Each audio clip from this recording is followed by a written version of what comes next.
أعوذ بالله من الشيطان الرجيم بسم الله الرحمن الرحيم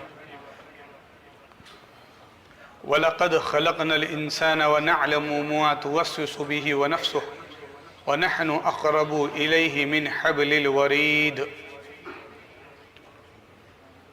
وقال تعالى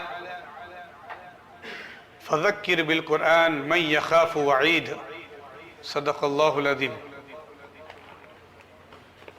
وصدق رسوله النبي الكريم ونحن على ذلك لمن الشاهدين والشاكرين والحمد لله رب العالمين. خودی کا سر نہا لا الہ الا اللہ، خودی کا سر نہا لا الہ الا اللہ، خودی ہے تیغ فسا لا الہ الا اللہ. یہ دور اپنے براہیم کی تلاش میں ہے، صنم کدا ہے جہاں لا الہ الا اللہ.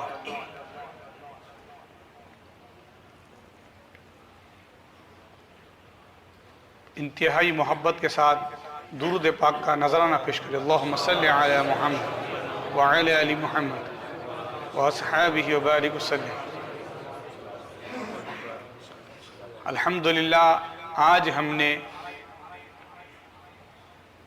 20 رکعت تراویح میں، جو کہ 19ویں شب کی ہم نے تراویح ادا کی، اور کل 20ویں شب ہے اور پرسوں 21ویں شب ہوں گی. یعنی پرسوں طاق رات ہے اور انشاءاللہ پھر 5 پارے قرآن سننا ہے. آج ہم نے تراویح میں جو صورت سماعت کی، کل حافظ صاحب نے سورۃ الفتح کی ایک رکوع پڑھ لی تھی. ہم نے اس رکوع کی 2 آیتوں کو انہیں پھر سے پڑھ کر ہم نے آگے شروع کیا، اور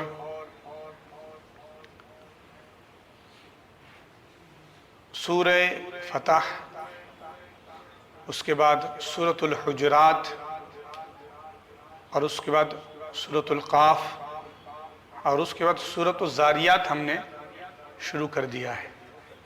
اب کل سے انشاءاللہ 27واں پارہ ہوں گا. آج 26 پارے ہو گئے ماشاءاللہ.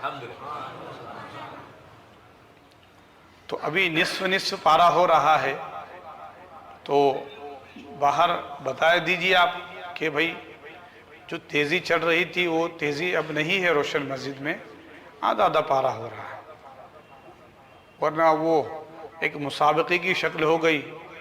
اور باہر روشن مسجد کے پڑھنے والے بول رہے ہیں ہمارے 25 ہو گئے، ہمارے 26 ہو گئے. اب وہ ادھر دوسری مسجد کے لوگ سوچ رہے ہمارے یہاں تو 15 ہی ہوئے، 17 ہی ہوئے. تو چاہے اب کوئی کتنا بھی پڑھے، ہے نا، لیکن ختم قرآن تو مکمل قرآن انشاءاللہ 27 میں ہی ہوں گے، ہے نا. اب سست رفتاری ہو یا تیزی ہو، جو بھی ہو، لیکن قرآن انشاءاللہ 27ویں شب میں ہی انشاءاللہ مکمل ہوں گا. اور شبینے کا قرآن تو انشاءاللہ 26ویں شب میں ہی مکمل ہو جائے گا، یعنی تاخیر سے شروع ہو کر جلد ختم ہوں گا انشاءاللہ. آج میں نے سورۃ القاف کی ایک آیت پڑھی ہے. اللہ پاک فرماتا ہے وَلَقَدْ خَلَقْنَا الْإِنسَانَ، اور یقیناً ہم نے انسان کو پیدا کیا. وَنَعْلَمُ مَا تُوَسْوِسُ بِهِ وَنَفْسُهُ، اور ہم جانتے ہیں کہ وہ اپنے نفس کے بارے میں کیا سوچتا ہے، کیا اس کے وسوسے ہوتے ہیں، کیا خیال ہوتے ہیں، کیا گمان ہوتے ہیں. یعنی اللہ پاک ہمارے گمانوں سے بھی باخبر ہے. کوئی بولے بھئی اللہ پاک کیسے گمانوں سے باخبر ہوتا ہے، اور ہمارے وسوسے کیسے جانتا ہے؟ تو پھر کیا فرماتا ہے نحن اقرب الیہ من حبل الورید. تم کیا سمجھتے ہو کہ ہم دور ہیں؟ ہم تو تمہاری جو شہرگ ہے، رگ جاں ہیں، اس سے بھی قریب ہیں. تو ہم ہر چیز کا علم رکھتے ہیں. کئی فرماتا ہے قُلْ إِن تُخْفُوا مَا فِي صُدُورِكُمْ أَوْ تُبْدُوهُ يَعْلَمُهُ اللَّهُ. تم دل میں جو چھپاتے ہو اس کا بھی ہم علم رکھتے ہیں، اور جو ظاہر کرتے ہیں اس کا بھی علم رکھتے ہیں.